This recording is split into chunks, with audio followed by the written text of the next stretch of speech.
السلام علیکم خواتین و حضرات، آپ کا کیا حال ہے؟ مالک کائنات وہ تمام محبتیں اور رحمتیں جو اپنے خاص بندوں پر نچھاور کرتا ہے وہ آپ اور آپ کے اہل خانہ کے مقدر میں لکھ دے، آمین۔ امید ہے آپ چینل کو محبت سے ضرور سبسکرائب کر دیں گے۔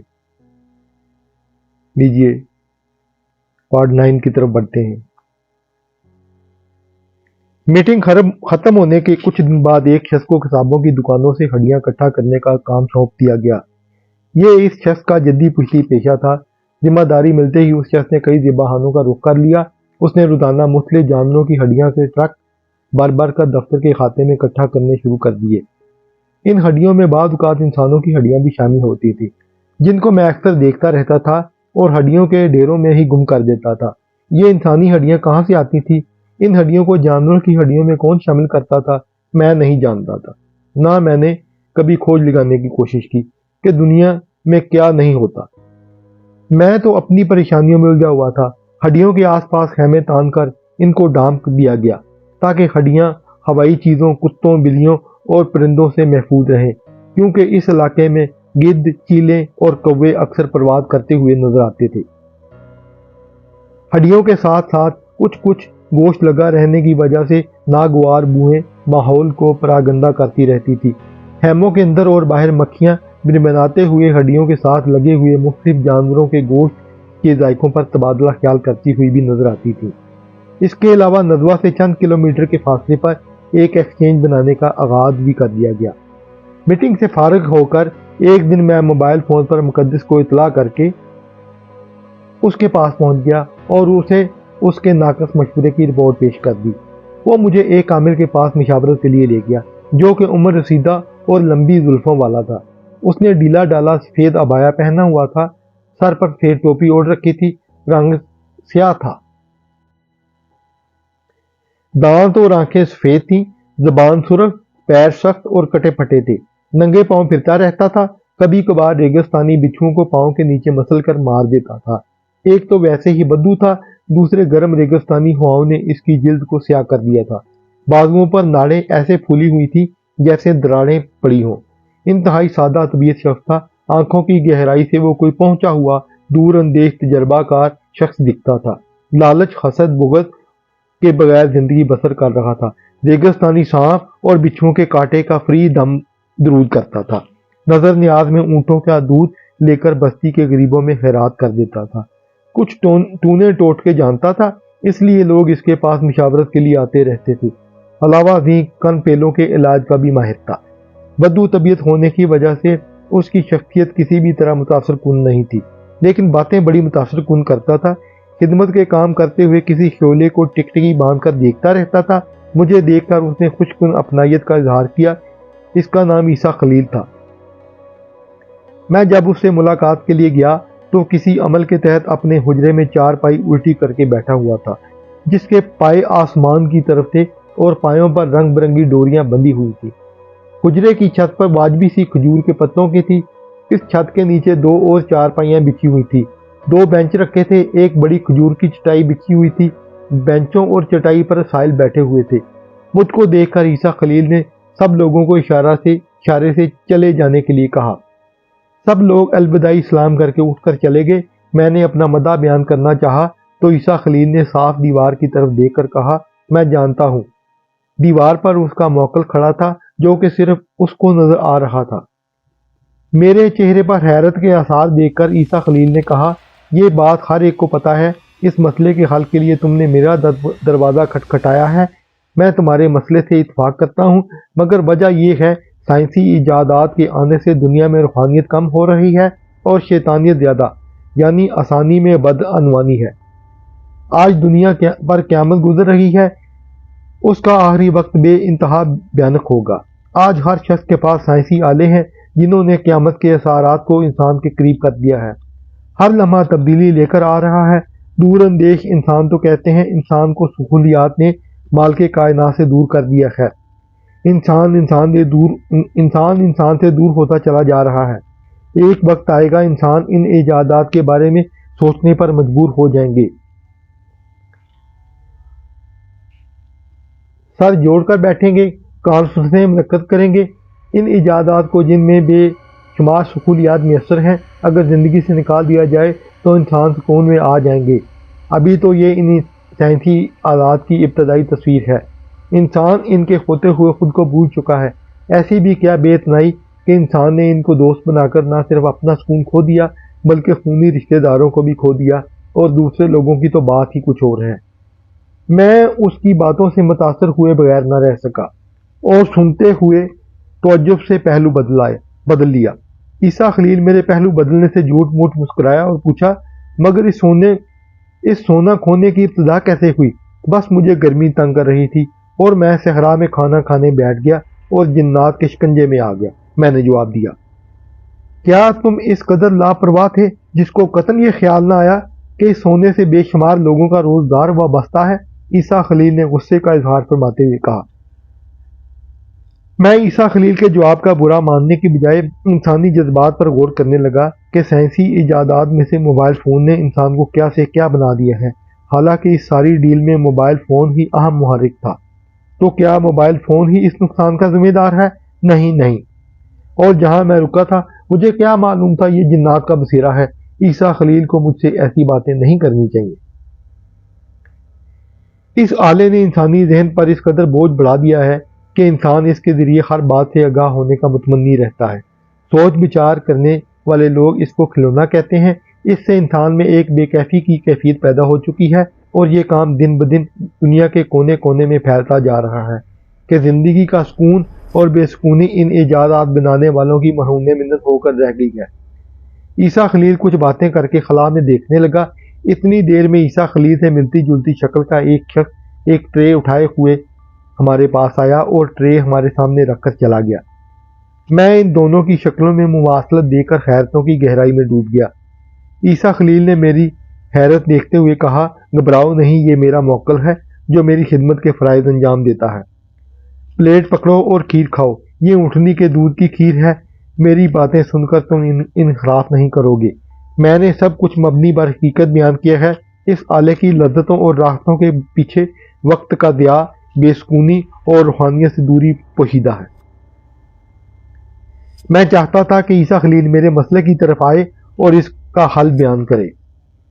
عیسیٰ خلیل نے میرے چہرے کے تاثرات کو بانٹتے ہوئے کہا، سونے کی برآمدگی معمہ کے ساتھ ساتھ سربستہ راز بن گئی ہے، مگر مسئلہ یہ ہے سونا نکالنے کے لیے زبردستی کسی کو اس وادی میں نہیں بھیجا جا سکتا۔ اتنا کہہ کر عیسیٰ خلیل پہلو بدل کر استراحت میں تکیہ لگا کر لیٹ گیا اور بولا، میرے خیال میں صرف ایک طریقہ ہے اس سونے کو باہر لانے کا۔ ایک ایسے نابالغ شخص کو تلاش کیا جائے جو 5 وقت کا نمازی ہو، تہجد گزار ہو، جس نے کروڑ بار دروشی پڑھا ہو اور کسی روحانی سلسلہ سے تعلق رکھتا ہو۔ عیسیٰ خلیل کی باتیں سن کر مجھے ایسے محسوس ہوا جیسے دنیا رک سی گئی ہے۔ انصاف اور خواہشات کی تمام عمارتیں دلم سے زمین پر گر گئی ہیں، تاہم میں کسی نتیجے پر نہ پہنچا۔ عیسیٰ خلیل کے مشورے سے الٹا طبیعت میں بے چینی اور انتشار پیدا ہو گیا، کیونکہ میرا کسی تجویز سے دل نہیں بہل رہا تھا کہ یہ کیسا روحانی عمل ہے کہ عمل ہی ناممکن ہے۔ لگتا ہے مجھے یہ سونا کبھی نہیں ملے گا، یعنی رات جانے کے بعد بھی رات ہی آئے گی، اور یہ مسلسل ایسی رات ہے جس میں روشنی کا کوئی امکان نہیں، لیکن میں بھی آخری سانس تک پیچھے ہٹنے والا نہیں۔ عیسیٰ خلیل کی باتوں سے اضطرابی کیفیت محسوس کرتے ہوئے میرا جی چاہا اس کی پختہ کھوپڑی کو دیوار سے دے ماروں۔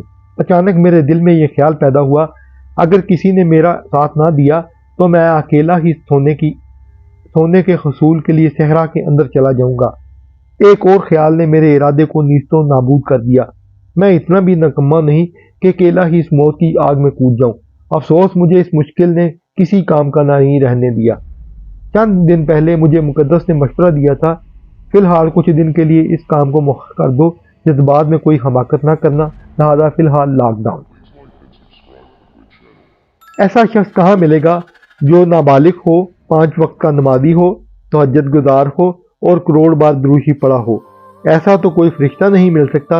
اور آپ انسان ڈھونڈنے کی بات کر رہے ہو جو جنات سے سونا چھین کر لے آئے؟ اول تو میرا اس بات پر یقین ہی نہیں، دوسرے یہ کہ جنات سونے کا کیا کرتے ہوں گے۔ یہ ایسے ہی اتفاق ہے کہ میرے پھنسنے سے یہ ان کے ہاتھ لگ گیا ہے، ورنہ یہ ان کے لیے ایک بیکار دھات سے زیادہ کچھ نہیں ہوگا۔ اگر وہ سونے کو بطور جائیداد سنبھال کر رکھتے ہوں گے تو انسانوں کا سارا سامان، سارا سونا ان کے پاس ہونا چاہیے۔ ہاں، البتہ ایک بات کا مجھے پورا یقین تھا کہ وہ اس سونے کے آس پاس ضرور بیٹھے ہوں گے۔ رہی بات ان سے سونا چھیننے کی، تو یہ واقعی بہت بڑا مسئلہ ہے۔ سب سے بڑی پریشانی یہ تھی کہ یہ سونا کس جگہ پڑا ہے۔ اس مسئلے نے میری تمام جدوجہد کو روکا ہوا تھا۔ معلم صاحب، جو کہ شریف النفسی کا پیکر تھے، منکسر المزاجی سے بولے، بے دین لوگ ہی اسلامی شعائر سے اختلافات رکھتے ہیں۔ میں پورے وثوق سے کہتا ہوں اور ہزاروں سالہ پرانی ہوائی چیزوں کے وجود، قدیمی روایات پر ایمان لاتا ہوں۔ ان ہوائی چیزوں کو وہی لوگ مانتے ہیں جن کا ان سے واسطہ پڑتا ہے، جن کا ان سے پالا نہیں پڑتا۔ ان کے تھکے ماندے ذہن ان کے وجود سے سرے سے ہی انکاری رہتے ہیں۔ جو لوگ ہوائی چیزوں سے متعلق سنی سنائی باتوں پر یقین کر لیتے ہیں، وہ ڈرے رہتے ہیں یا انہیں پرکھنے کا انتظار کرتے رہتے ہیں۔ مفکرین اور دانشور دنیا میں امن قائم کرنے کے بے شمار نظریات پیش کرتے رہتے ہیں اور انسانوں کو اچھے عمل کرنے کی تلقین کرتے رہتے ہیں۔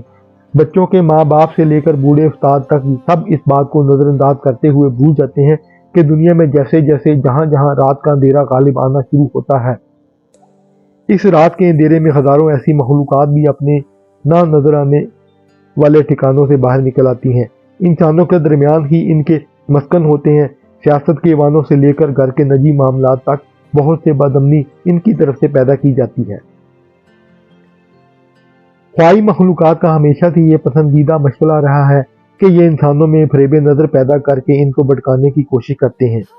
ان میں سے بہت سے انسانوں میں پیٹ پوجا کے لیے جاتے ہیں اور شیطانی حرکات شروع کر کے ان کے روزمرہ امور میں مخل ہو کر ان کو آنت جرم پر مائل کرتے رہتے ہیں۔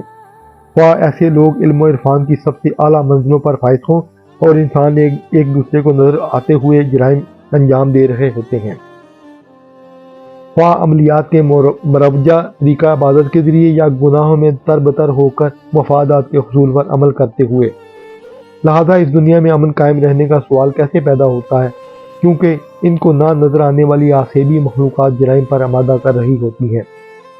وہ آسیبی چیزیں خود بھی شیطانی فعل انجام دینے کے لیے نکلی ہوتی ہیں۔ ان کا سب سے اہم شعبہ انسان کو شرک کی طرف راغب کرنا ہے۔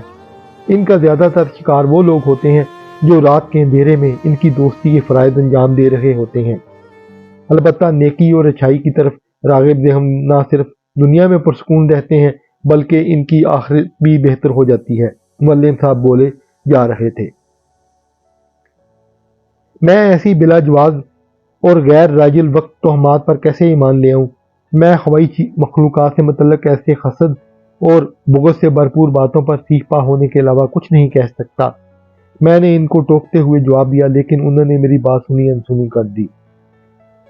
بہلا کے اندر جانے والے لوگوں کے ساتھ ایسے ایسے سانحات رونما ہوتے ہیں کہ انسان روحانیت کے دروازے پر ہتھوڑے برسانے پر مجبور ہو جاتا ہے۔ جو لوگ اس صحرا سے باہر زندہ واپس آتے ہیں ایسی عجیب طرح کے پاگل ہوتے ہیں کہ ان کی ڈاکٹروں اور عاملوں کو بھی سمجھ نہیں آتی۔ ان کی روحوں میں شیطانی روحیں داخل ہو جاتی ہیں۔ اس بہلا سے زندہ سلامت واپس آنے والے ایک شخص نے بال ایسے کھانے شروع کر دیے جیسے مکرونی کھائی جاتی ہے۔ کچھ اس طرح کے پاگل ہو جاتے ہیں کہ اپنے کپڑے اتار کر بازاروں میں تالیاں پیٹتے پھرتے ہیں۔ کچھ مختلف اور نامعلوم لہجوں میں ایسی زبانیں بولنے لگ جاتے ہیں کہ سمجھ ہی نہیں آتی کہ وہ کیا بول رہے ہیں۔ بعض عربی سے انگریزی ترجمہ ایسے بولتے ہیں جیسے پی ایچ ڈی کی ڈگری حاصل کی ہو، اور بھی حرکتیں حیوانوں سے مشابہ ہوتی ہیں کہ آسان بحال ہونے میں نہیں آتے۔ ایسی کلیجوں کو شک کرنے والی حرکتیں دیکھنے والا بھی پاگل ہو جاتا ہے۔ ایک شخص کو ایسی حرکتیں کرتے ہوئے دیکھ کر میں تو خود بھی سرتاپا کپ کمانے لگ گیا تھا۔ یہ سب صحرا کے اندر زہر آلود تنہائی میں جانے کی وجہ سے ہوتا ہے، جہاں انسان کو منفی طاقتیں گھیر کر چمٹ جاتی ہیں کہ انسان اذیت ناک وسوسوں اور روگوں میں مبتلا ہو جاتا ہے کہ زندگی بھر خوش و خواص درست ہونے کو نہیں آتے۔ ایک بار ایک امانی عورت آنکھوں پر بغیر چمڑے کے نقاب کی غلطی سے اپنے ایک بچے کو صحرا کے اندر ڈھونڈنے چلی گئی تھی کہ ایک خوفناک ڈرانے چہرے والی کبھی مخلوق کہکہیں لگاتے ہوئے اس پر فریفتہ ہو گئی۔ وہ کبھی مخلوق عورت کو وحشت بھری آنکھوں دکھانے کے بعد اس پر حملہ آور ہو گئی اور ساتھ ہی گرد و غبار نے اس کا گھیراؤ کر لیا کہ ایک اور چوڑے شانے اور پتلی گردن والی ڈائن سامنے آ کر کھڑی ہو گئی۔ یہ لمبی باہوں والی